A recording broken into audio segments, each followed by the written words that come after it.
यहाँ पर धम्मपद संघ ने जिन लोगों को आचार्य बनाया है, तो आचार्य बन जाने के बाद अब उनके कंधों पर भारत में धम्म प्रचार की जिम्मेदारी आ पड़ी है। इसीलिए आज मैंने ये सेशन रखा है, ये मैंने अनुरोध किया संघ से कि आज इस प्रकार के जो है एक प्रश्न उत्तर का जो कार्यक्रम जो है रखा जाए। मन से जो संदेह उत्पन्न होते हैं, ऐसा नहीं है कि सामने से प्रश्न आते हों, हमारे भीतर भी मन में कई प्रकार के संदेह उत्पन्न होते होंगे धम्म के प्रति जो है, लेकिन श्रद्धा के वश होकर या किसी और कारण से हम वो प्रश्न जो है उपस्थित नहीं कर पाते हैं और उन प्रश्नों के उत्तर नहीं जान पाते हैं, संदेहों को मिटा नहीं पाते हैं। इसलिए एक तरह से अंधश्रद्धा के तहत ही हम जो है धम्म का आचरण करने के लिए मजबूर हो जाते हैं, विवश हो जाते हैं। तो जितने भी हमारे आचार्य जिन्होंने आचार्य की परीक्षा पास की है, जो बोर्ड गठित किया गया 5 आचार्यों का, उन्होंने उनकी सही तरीके से परीक्षा ली और यह पाया कि अब जो है आचार्य बनने के लायक हैं, तब उन्हें जो है आचार्य घोषित किया। तो अब जो प्रचार की जिम्मेदारी आ पड़ी है, जब समाज में निकलेंगे मतलब निकलते तो रोज़ ही हैं, अब उस विशेष उद्देश्य को मन में बैठा कर निकलेंगे और उस तरीके से हम चर्चा करेंगे। जब भी चर्चा करेंगे तब जो है सामने से भी प्रश्न आएंगे, तो उन प्रश्नों का हम किस तरह से जवाब दें, यह प्रत्येक आचार्य को सीखना चाहिए, आना चाहिए। आचार्य का कोर्स कंप्लीट कर लिया हमने, वो बहुत अच्छी बात है। अब व्यवहारिक जो कोर्स है उसको भी हमें कंप्लीट करना चाहिए, उसको भी जानना चाहिए। सुन रहा हूँ आप लोगों को। प्रश्न यह था कि जब हम जो आचार्य बन गए हैं और अब हमारे ऊपर जो है धम्म प्रचार की जिम्मेदारी आ गई है, जब हम समाज में निकलेंगे धर्म प्रचार के लिए, तो समाज में सामने से प्रश्न आएंगे, तो उन प्रश्नों का जवाब जो है, पहला प्रश्न है कैसे देना है, दूसरा प्रश्न है क्या देना है। ये दोनों बातें बड़ी महत्वपूर्ण हैं। मेरा एक प्रश्न है कि क्या कोई व्यक्ति फसल उगाना चाहे और उसके पास भूमि ना हो, तो क्या हवा में वह फसल उगा सकता है क्या? जिस प्रकार से बिना भूमि के फसल नहीं उगाई जा सकती और उस फसल का उपभोग नहीं किया जा सकता, उसी प्रकार से हमें सोचना पड़ेगा, विचारना पड़ेगा कि भूमि क्या है। हमने 44 मिनट तक जो है एक आदमी को बुद्ध का धम्म दूसरे धर्मों से कैसे भिन्न है, यह बताने का प्रयास किया। 44 मिनट नहीं, पूरे एक दिन समझा सकते हैं, 2 दिन बोल सकते हैं धम्म के ऊपर, धम्म के गुणों का बखान कर सकते हैं। लेकिन बिना भूमि के फसल कैसे उगेगी? और हम चाह रहे हैं कि फसल उग जाए और फसल का उपभोग भी कर लें, ये हमारी इच्छा है। लेकिन भूमि नहीं खोज रहे हैं, भूमि के बिना जो है फसल कैसे तैयार होगी। उसी प्रकार से जो जवाब हमने दिए, तो जो प्रश्न है उसमें हमें ये भी सोचना पड़ेगा कि हमने 41-42 मिनट तक जो उसको समझाया, क्या उसके बाद वो संतुष्ट हो गया? अभी अगर इस प्रश्न का उत्तर मैं जानना चाहूँ तो इसका उत्तर मिलेगा नहीं, वो संतुष्ट नहीं हुआ। अब प्रश्न उठता है कि वो संतुष्ट क्यों नहीं हुआ? हमने उससे पूछा नहीं है, वो व्यक्ति हमारे सामने नहीं है, लेकिन हम स्वतः से ये जान रहे हैं कि वो व्यक्ति जो है हमारे 41-42 मिनट की मैराथन धम्म के ऊपर, धम्म के गुणों के ऊपर स्पीच के बाद भी वो संतुष्ट नहीं है। कारण ये है कि वह व्यक्ति आपका ये उत्तर सुनने के लिए आपके पास नहीं आया।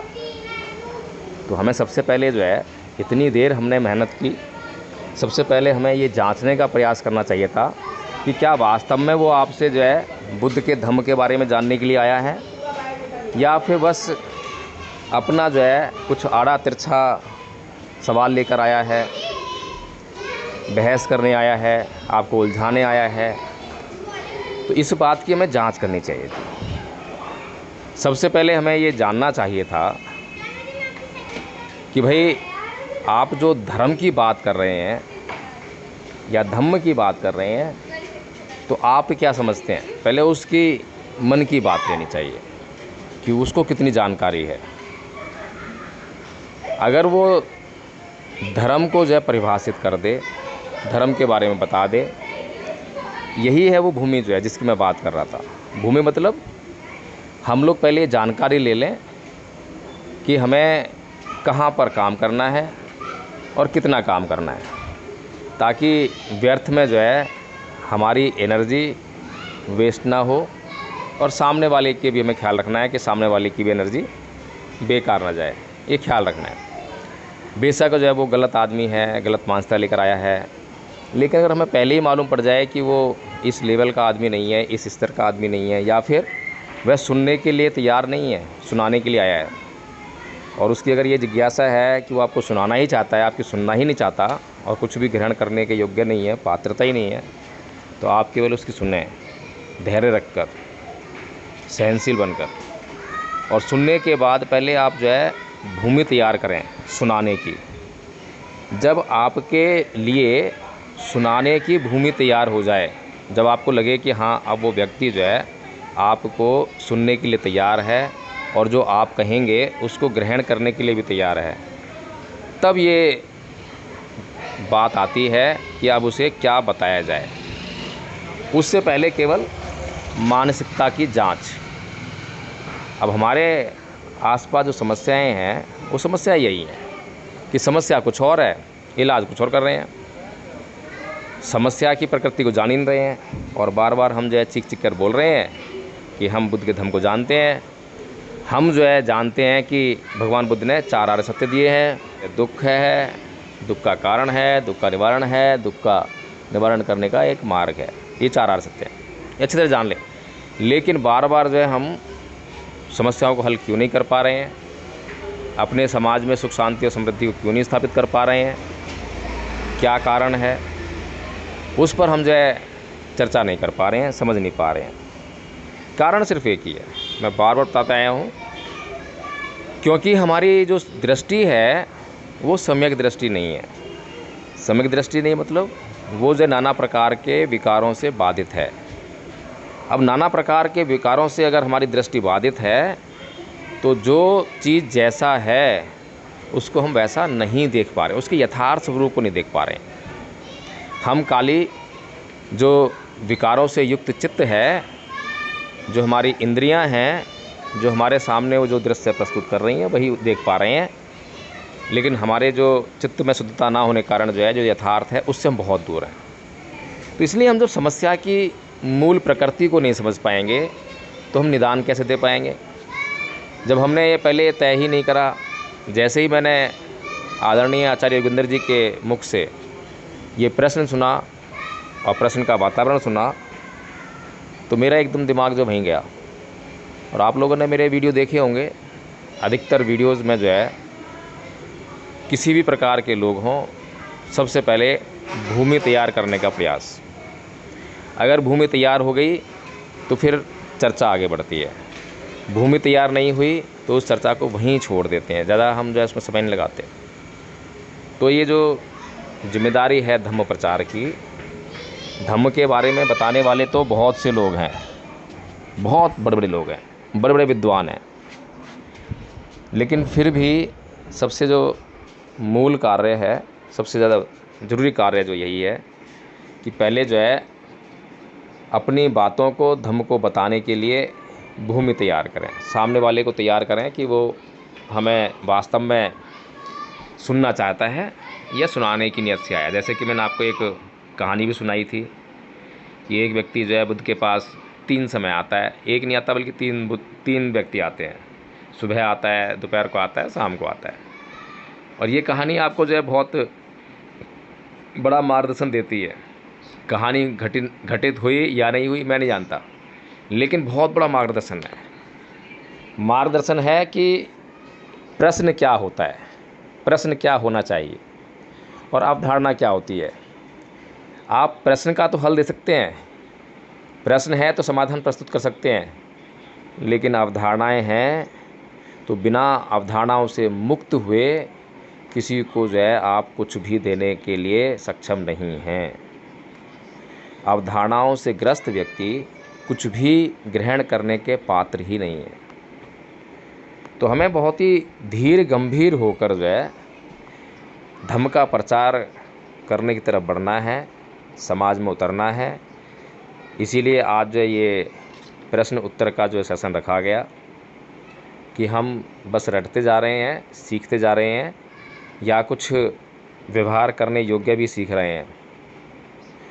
तो मैं समझता हूँ कि आप लोगों को जो है यह पता चला होगा कि हमें क्या करना चाहिए और क्या नहीं करना चाहिए। फिर धम्म और धर्म की भी बात जो है आदरणीय प्राचार्य हरिदास चंद्रा जी ने कही।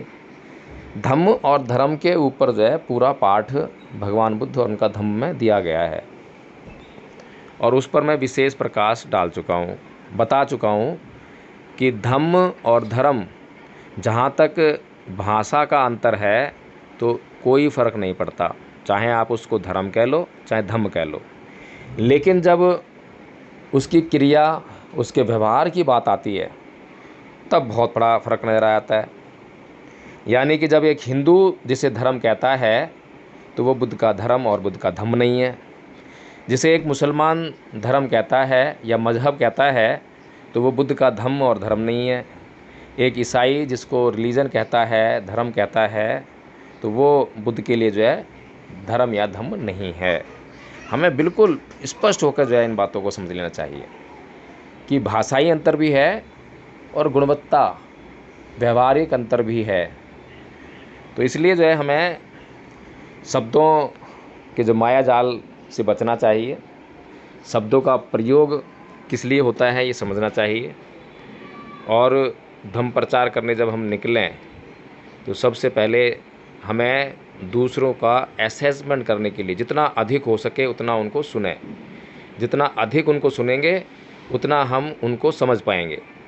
हमारे पास प्रथम वर्ष का कोर्स है, बहुत मामूली कोर्स है।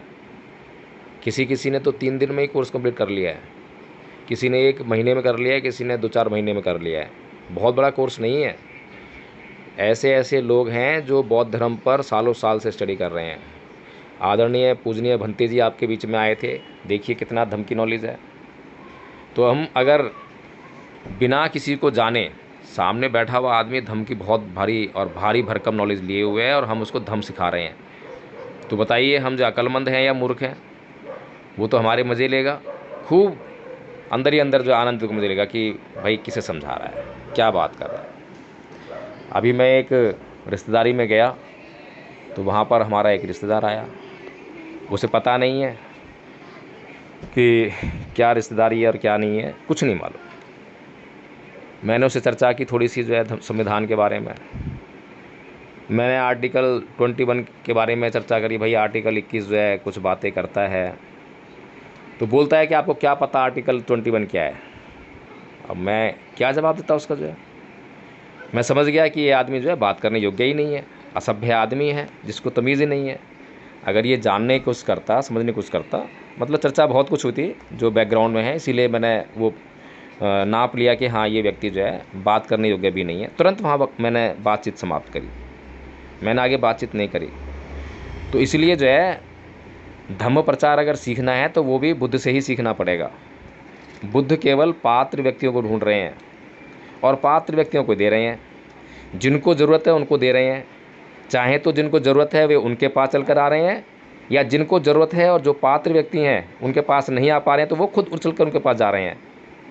उनका उद्देश्य धम्म प्रचार करना है।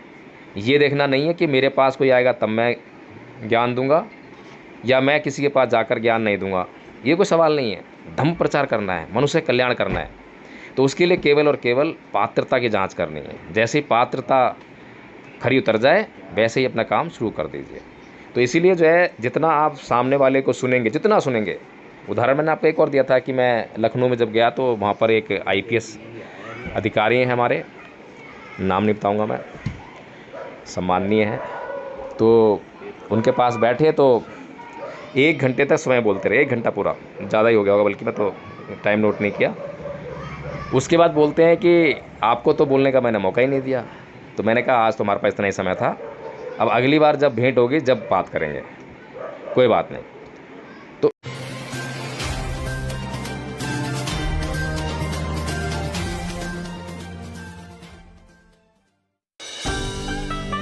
बदलाव कर पाया हूँ और अपने जीवन के साथ साथ अपने परिवार के सदस्यों का भी बदलाव कर पाया हूँ।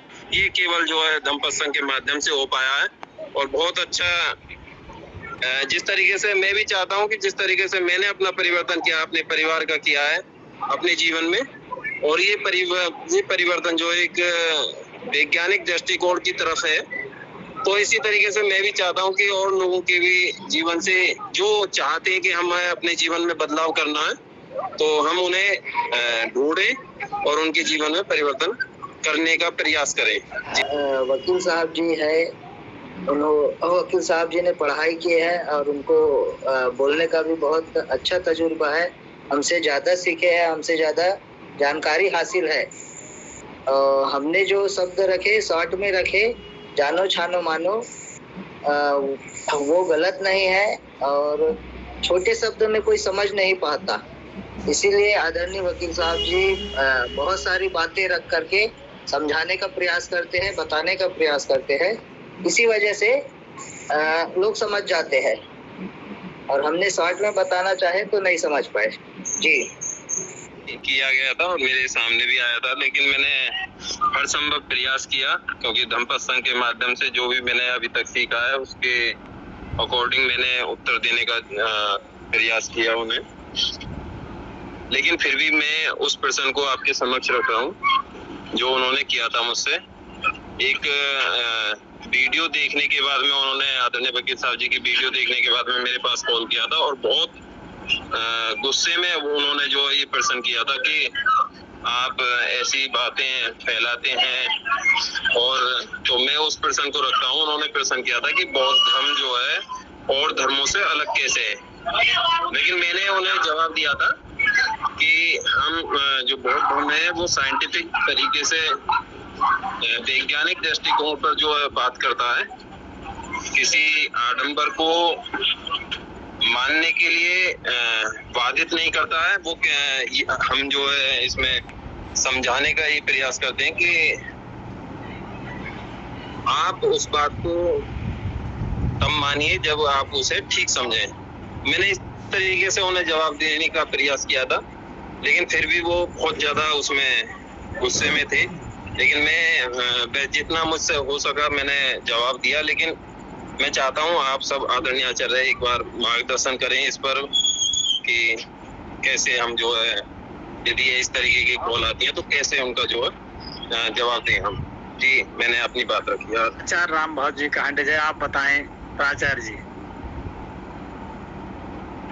जी बहुत बहुत साधुवाद। आपका बहुत महत्वपूर्ण प्रश्न है और सबका जो है कहीं न कहीं इसका सामना करना पड़ेगा। जो फील्ड में जाते हैं उनको करना पड़ता है। तो मैंने इस प्रश्न का उत्तर जो मैंने दिया धम्म सत्संग में जुड़ने के बाद, ये जो धम्म है, जो बुद्ध का मार्ग है, वो मानव के इसी जन्म में उसके कल्याण हेतु जितने भी रास्ते हैं सभी इसी में मौजूद है। और अन्य धर्मों में मानव के पिछले जन्म की बात या अगले जन्म की लालसा में ऐसे भी कर्म करवाए जाते हैं जो पाखंड में या कह लीजिए अवैज्ञानिक, अतार्किक और मौलिक नहीं होते। यही मैंने उनका उत्तर दिया था। संक्षेप में मैं यही कहना चाहूँगा कि मतलब बौद्ध धर्म जो है वैज्ञानिक और है बौद्ध धर्म की जो है, मेरी बात को मानिए ही। और वो तो एक आता है कि आपके तर्क पर, आपके बुद्धि विवेक पर और मतलब अगर खरा उतरता हो तब मानिए, नहीं तो मत मानिए। और मानिए तब जिसमें आपको लाभ भी हो, जो मेरा मानना है। बाकी वकील साहब आप बताएं। जी आदरणीय आचार्य जी, सबसे पहले हम आचार्य अशोक जी से कहते हैं कि आप जो है उसके विषय में लिख लिया है और सुन लिया है कि बौद्ध धर्म सबसे अलग क्यों है। इसमें बौद्ध धर्म की बात है या धम्म की बात है। धम्म का अर्थ होता है धारण करना, जो हमारी सच्चा मार्ग है, धारण करना होता है। बौद्ध धर्म की बात है तो बौद्ध धर्म में बहुत सी बातें हैं कि उनमें मूर्ति पूजा नहीं है और हमें सच्चे मार्ग की तरफ ले जाते हैं, सीध मार्ग बताते हैं, जो अन्य और धर्मों में या हिंदू धर्म में या और धर्म में जो सील है वो सील बताए जाते हैं, लेकिन उनको तोड़ मोड़ के बताया जाता है और उनको उससे बताया जाता है जिस तरह से कोई आदमी समझ सकता। यहाँ पर सीधा साधा है और वैज्ञानिक रूप से हमारे भगवान तथागत गौतम बुद्ध ने कहा है कि पहले जानो फिर मानो। वहां पर केवल मानना ही मानना है, इसलिए हमारा जो है धर्म का बौद्ध धर्म सबसे अलग इसलिए है। ना ही मैं बोलना चाहूंगा जय भीम। बहुत बहुत साधुवाद आचार्य जी। आदरणीय ब्रिजलाल जी, आपका हैंडेज है, आप अपनी बात रखें। आदरणीय ब्रिजलाल जी, आदरणीय ब्रिजलाल जी, आपका हैंडेज था, आप अपनी बात रखें। नहीं सुन पा रहे हैं। धम्मपद जी मान्यवर सुन पा रहे रखें आप। जी जी ठीक अपनी बात रखिए आदरणीय। बाद में कर लूंगा मैं बात, आगे बढ़ने दो कार्रवाई में बाद में रखूंगा। जी चलिए जी आदरणीय, बहुत बहुत साधुवाद। शॉर्ट में यही है, जानो छानो मानो। और जो व्यक्ति समझना नहीं चाहते तो आचार्य योगेन जी ने बहुत सारे समझाने के लिए बहुत सारे क्वेश्चन रखे हैं। अब वो समझना ही नहीं चाहते, मानना ही नहीं चाहते तो वो अलग चीज है। और उसका सही उत्तर यही है, जानो छानो मानो। यही बुद्ध धम्म को सब धर्मों से अलग करता है और विशेषताएं यही है। जो समझना नहीं चाहते उनको आचार्य योगेन जी ने समझाने का बहुत प्रयास किए। वो बहुत गुस्से में थे, इसीलिए कोई बात को मानना नहीं चाहते। और जानो छानो मानो ये स्पेशल विशेषता है। जी बहुत बहुत साधुवाद। चलिए आचार्य जी, बहुत बहुत साधुवाद। आदरणीय आचार्य प्रवेश जी,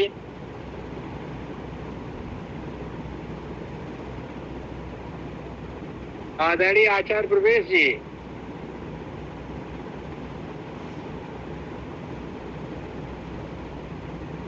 आदरणीय आचार्य प्रवेश जी। जी आदरणीय जी, आप अपनी बात रखें। जो प्रश्न है। जी आदरणीय जी, सर्वप्रथम तो इसमें ईश्वरवादिता नहीं है और समानता है। बाकी अन्य धर्मों में असमानता है और कहीं न कहीं एक पर्टिकुलर एक ईश्वर या एक निश्चित नायक को जो है निश्चित किया हुआ है। सत्य है, झूठ नहीं है और जाति व्यवस्था नहीं है।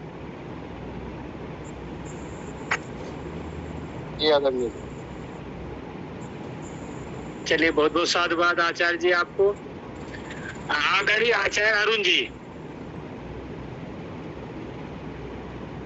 आदरणीय आचार्य अरुण जी, जय भीम, नमो बुद्धाय। आप अपने विचार व्यक्त करिए। प्रश्न यह है कि बौद्ध धर्म अन्य धर्मों से अलग कैसे है।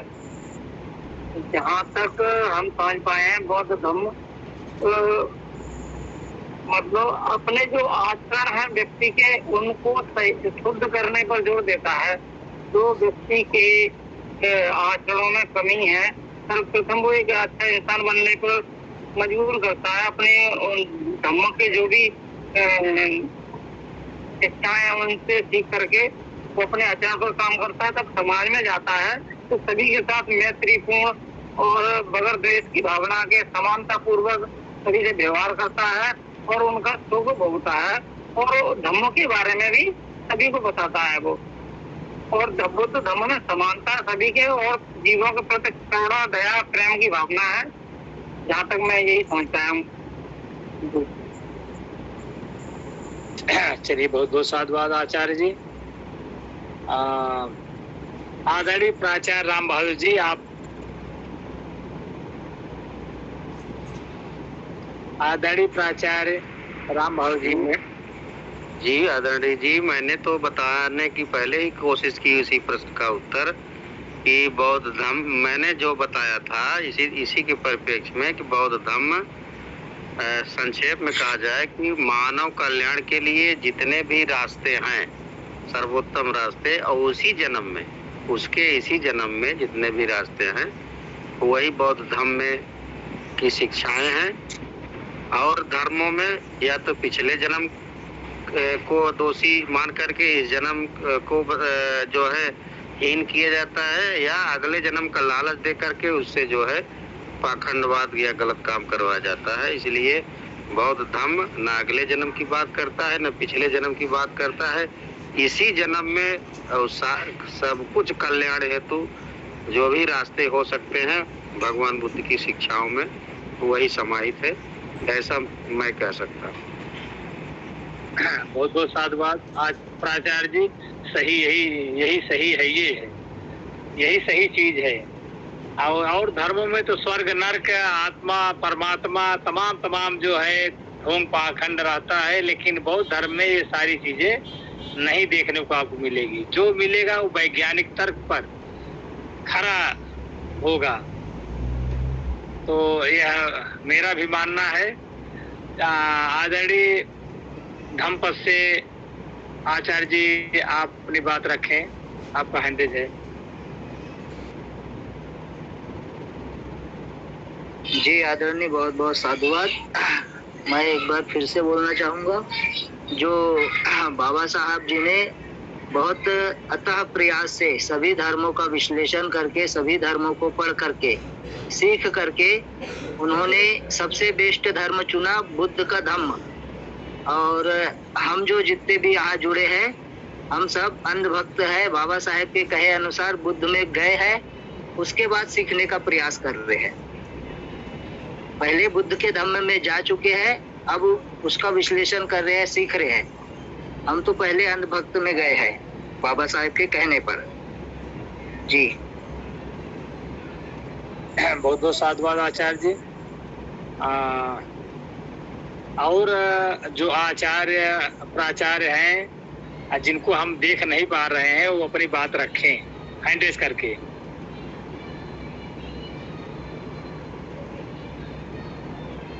आदरणीय आचार्य प्राचार्य जी जो अपनी बात रखना चाहते हैं हैंड रेज करके रखें, क्योंकि जितने लोग हमको दिखाई दे रहे हैं सबसे मैंने आदरणीय प्राचार्य जी आप आ गए हैं।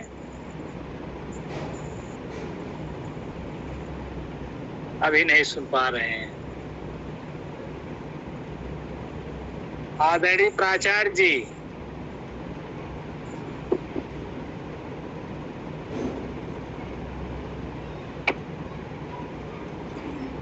बोले, आदेश करें। हाँ प्राचार्य जी,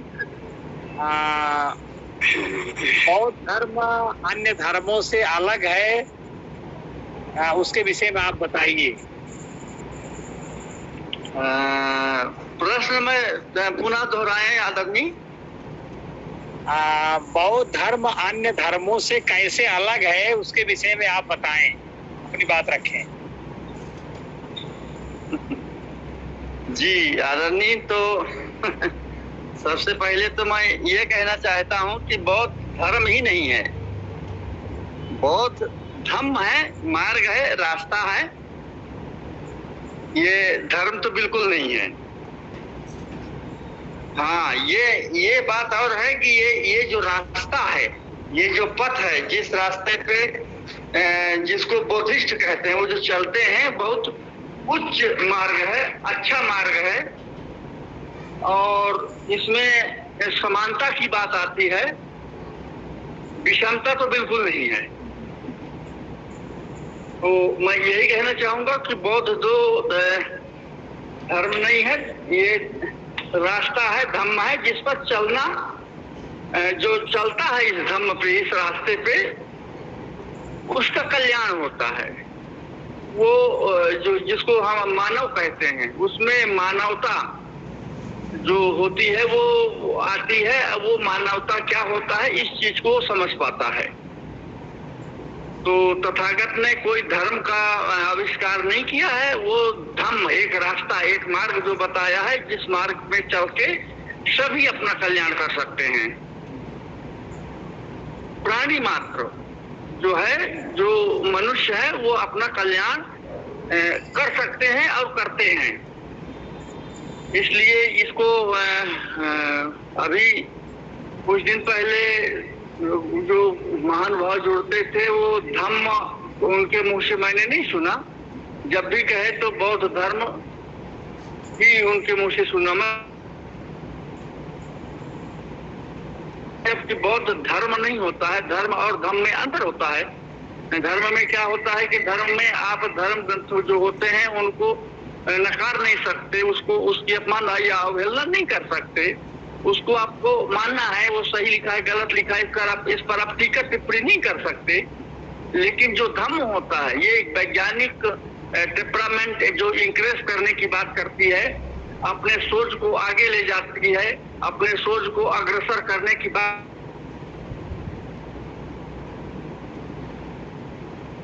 परमात्मा, खुदा, गॉड कुछ भी होता है, वो धर्म कहता है, जिसको आपको मानना है, ये आपकी मजबूरी होती है। लेकिन धम्म में ऐसा कुछ नहीं है। धम्म में आप अपने, तथागत कहते हैं कि अतर्विवाह,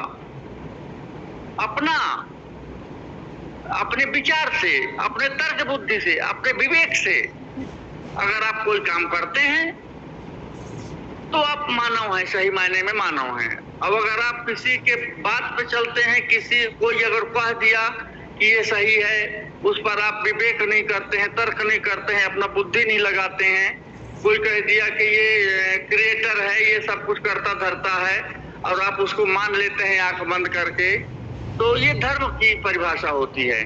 लेकिन धम्म ऐसा नहीं कहता है। धम्म कहता है कि अत दीपो भव, अपना दीपक खुद बनो, खुद विचार करो, खुद सोचो, खुद समझो, तब उस पर कार्य करो, जिसे धम्म कहते हैं।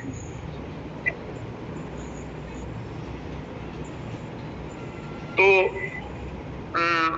धम्म और धर्म जो होता है, तो धम्म तो सर्वोपरि है। धर्म, कोई धर्म कुछ सिखाता है, कोई धर्म किसी को मार काट की बात करती है, कोई धर्म किसी को ऊंच नीच की बात करती है, कोई धर्म छुआछूत की बात करती है। तो लेकिन जो धम्म है, ये इक्वलिटी में विश्वास करता है, बराबरी की बात करती है, एकता की बात करती है, समता की बात करती है, समानता की बात करती है, इसीलिए वो धम्म है। लेकिन धर्म में एकता नहीं पाई जाती है, समानता नहीं पाई जाती है, समता का कहीं नामो निशान नहीं होता है, जिसे धर्म कहते हैं, जिसे थोपा जाता है, जिसे अपने विचार से आप काम नहीं कर सकते, अपने विवेक से आप काम नहीं कर सकते, जिसको धर्म कहते हैं। आप सिर्फ और सिर्फ जो धर्म ग्रंथों में लिखा है उसको, उसी को आपको मानना है, उसी पर आपको चलना है। वो सही लिखा है, गलत लिखा है, उस पर आप टीका टिप्पणी नहीं कर सकते, जिसे धर्म कहते हैं। लेकिन धम्म एक अलग चीज है, जो अपने विवाद, अपने विवेक, अपने जो अपनी शिक्षा दीक्षा के आधार पर आपका क्या विचार, क्या बनता है, अपने क्या सोचने की क्षमता होती है, इस पर तर्क वितर्क करके, और उस पर जो आप काम करते हैं, उस पर जो आप चलते हैं, उसको जो अमल कहते हैं, उसके धम्म कहते हैं। इसलिए धम्म जो है सर्वोपरि होता है। धम्म आपको अपनी स्वतंत्रता, अपनी आजादी की बात करती है। आप स्वयं आजाद हैं, आप स्वयं स्वतंत्र हैं, आप स्वयं अपने आप में स्वतंत्र हैं, और अपने आप में एक महत्वपूर्ण काम करने की आप में अगर क्षमता है तो आप कर सकते हैं। ये धम्म सिखाता है। इसलिए धम्म सर्वोपरि होता है। इसीलिए तथागत ने धर्म की बात नहीं कही है, धम्म की बात कही है। कि आप अपना काम स्वयं करो, अपना दीपक स्वयं बनो, अपना रास्ता स्वयं चुनो। आपको कोई बता सकता है, कह सकता है, दिखा सकता है, लेकिन चलना है आपको पड़ेगा, उस पर कार्य करना है आपको पड़ेगा, जिससे आपको कल्याण हो। जी बहुत बहुत साधुवाद, बहुत बहुत आभार, धन्यवाद। बहुत बहुत साधुवाद आचार्य जी, आपने बहुत अच्छी बात बताई। आदरणीय ब्रिजलाल जी, आपका हैंडेस था, आप अपनी बात रखें। जी जय भीम, नमो बुद्धाय सभी आचार्य प्राचार्य धम्म साथियों को।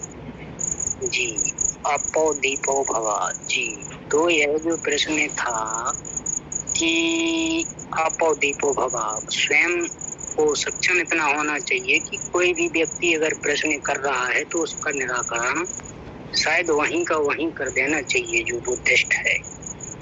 और अगर संग में बात आ गई है तो कोई बात नहीं। भगवान बुद्ध की अनुकंपा कहती है कि हिंदू, मुस्लिम, सिख, ईसाई जो चार धर्म बताए गए हैं, सभी भाई भाई बताए गए हैं। अभी इसमें बुद्ध धर्म का कोई नाम नहीं है।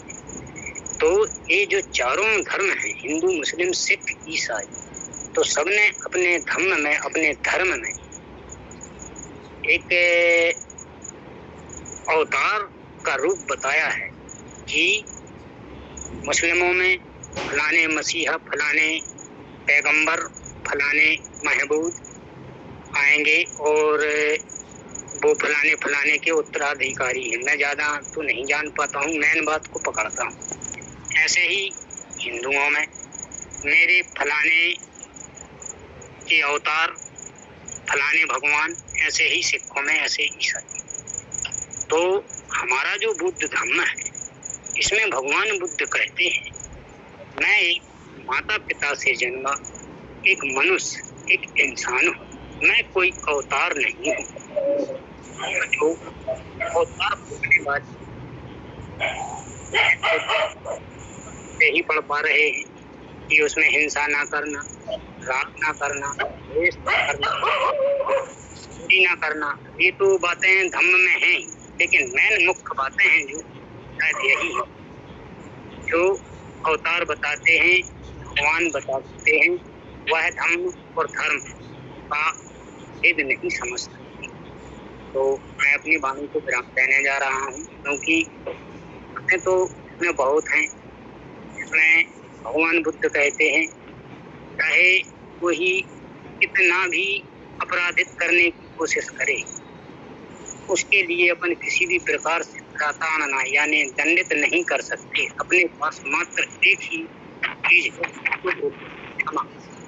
तो क्षमा करना ही इस धर्म में सिखाया गया है।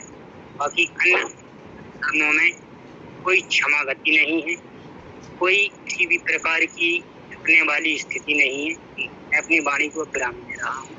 मैंने तो यही समझा है कि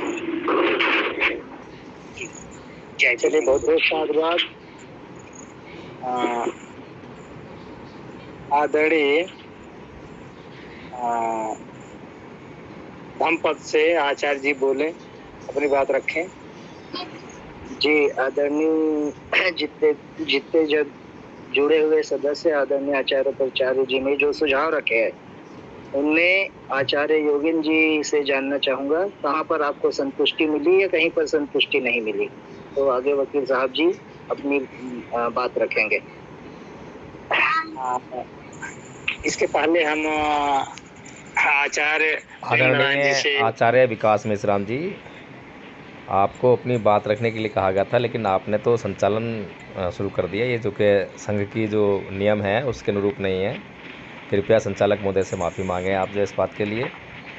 आपको जो प्रश्न रखा गया है, जो आचार्य योगेंद्र जी ने संघ के सामने उपस्थित किया है, उस प्रश्न का उत्तर देने के लिए आपको कहा गया है। संचालन तो ऑलरेडी आचार्य ओम प्रकाश जी कर रहे हैं। जी आदरणीय जी, मैं संचालक जी से माफी मांगता हूं और मैंने अपनी बात रखा है हैंड रेस करके। जी बहुत बहुत साधुवाद।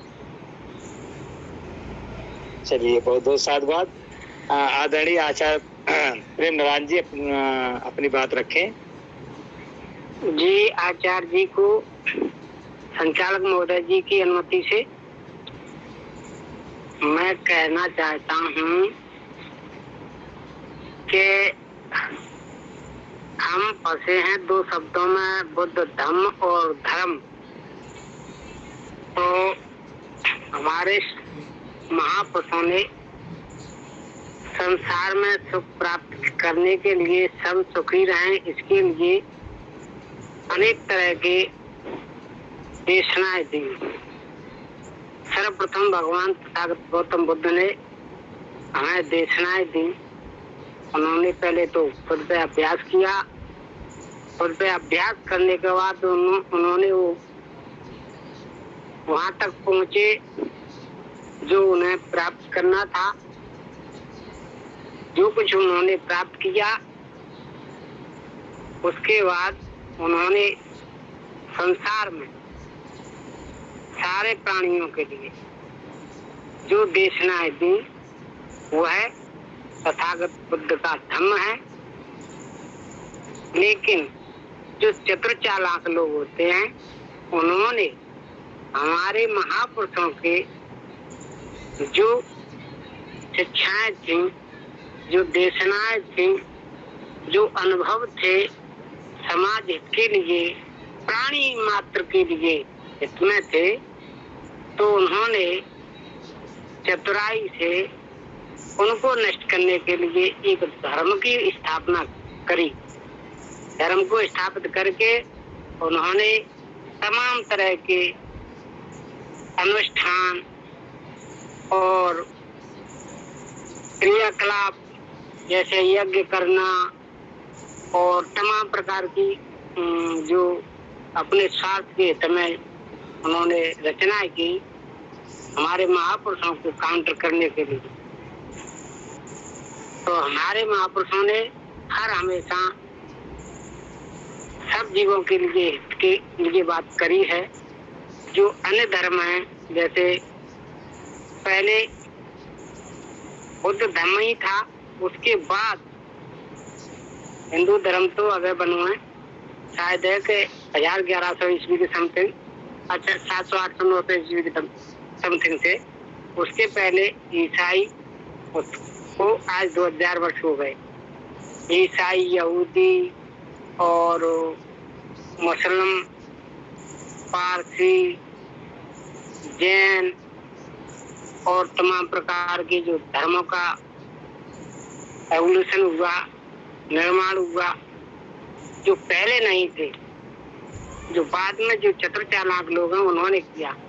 तथागत बुद्ध के धम्म से सारे प्राणियों को, जितने जीव संसार में हैं, सबको समता, बंधुता, न्याय, प्रेम, सारी चीजों का उद्बोधन है। उनके द्वारा जब तक बौद्ध धर्म इस भारत में रहा, भारत से विदेशों में गया, तो तब तक सब में सुख समृद्धि रही।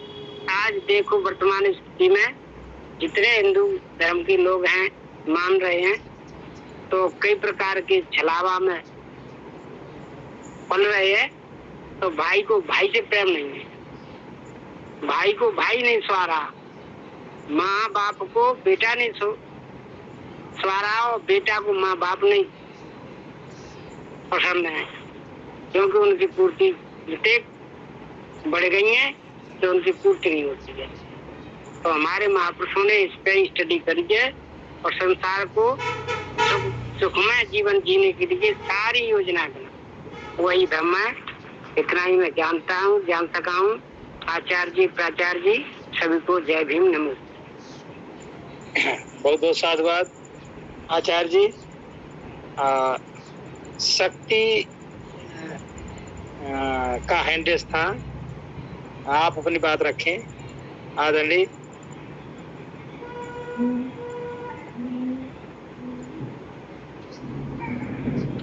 आदरणीय शक्ति जी, आपका हैंडेस था, अपनी बात रखें।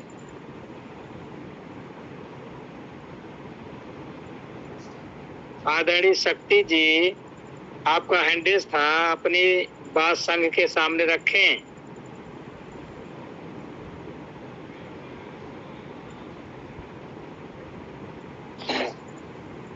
यदि किसी आचार्य को अपनी बात रखनी है तो अपनी बात रख सकते हैं हैंड रेज करके।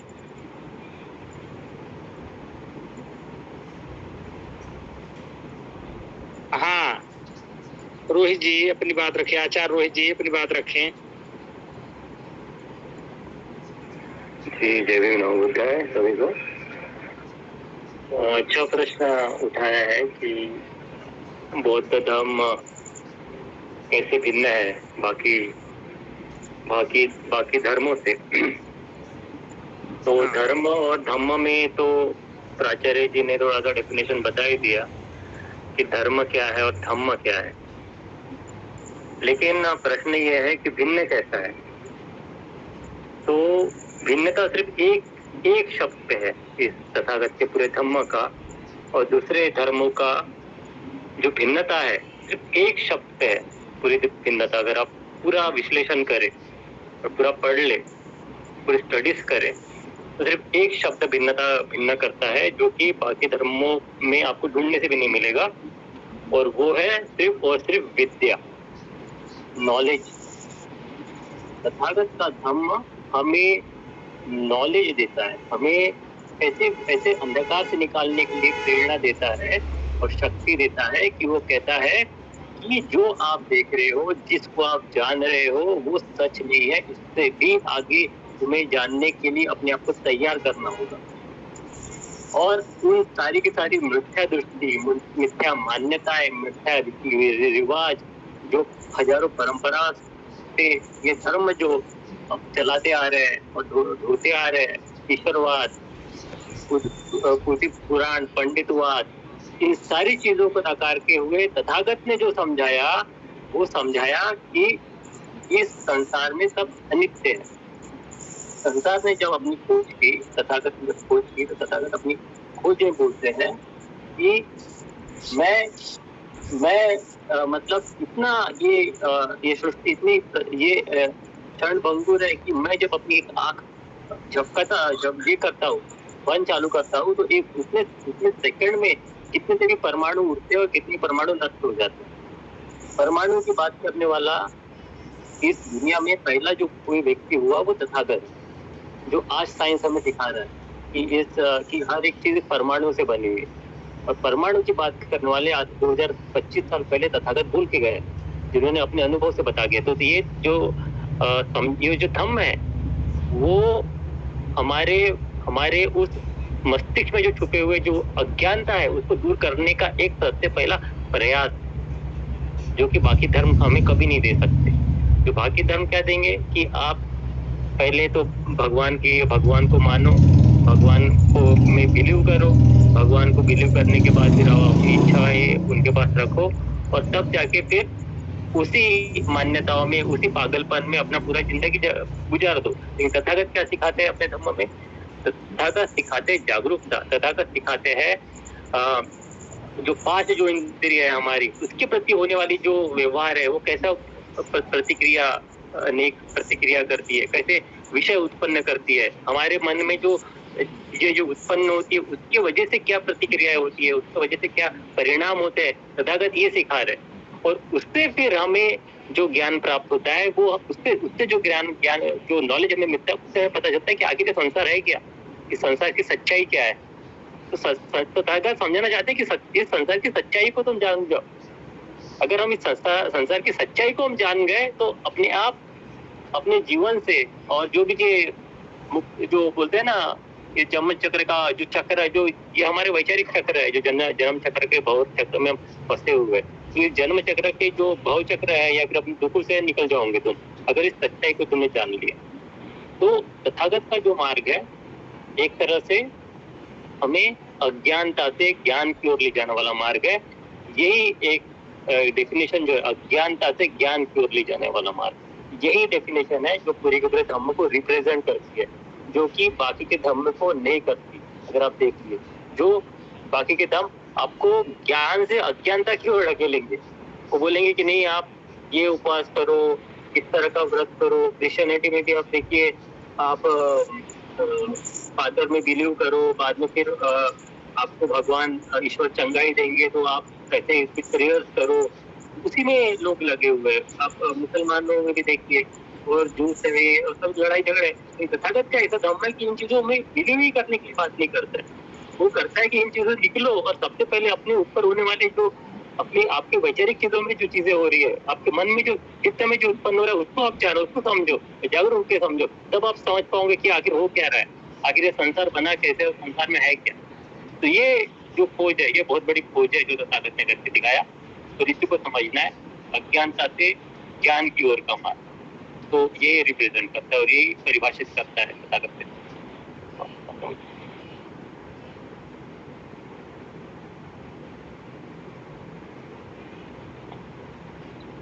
बहुत बहुत धन्यवाद आचार्य जी। आदरणीय आचार्य सुमन जी, आदरणीय आचार्य सुमन जी,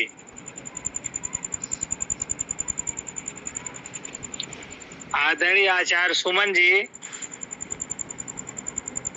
नहीं सुन पा रहे हैं। आदरणीय संघ नायिका जी, आदरणीय संघ नायिका नीरज जी,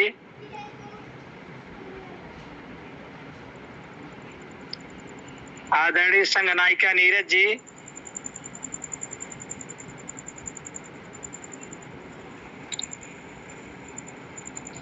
जो भी आचार्य अपनी बात रखना चाहते हैं हैंड रेज करके अपनी बात रखें।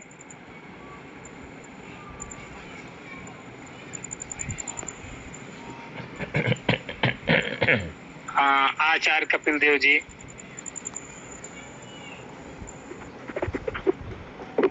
सभी को जय भीम, नमस्कार।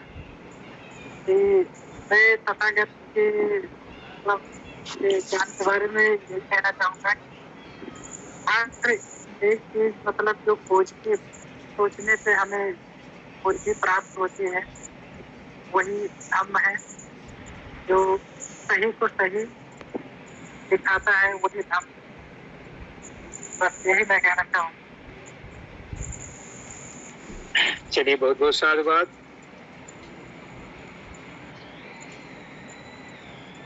तो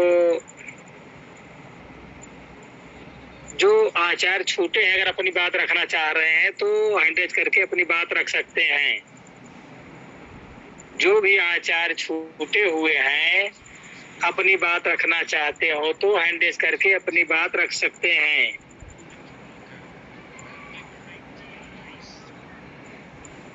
आदरणीय आचार्य अशोक जी। जी आचार्य जी, पंडित साहब है, उससे बात कर लीजिए। अब हमने सबने अपने विचार व्यक्त कर दिए हैं, पंडित साहब ने।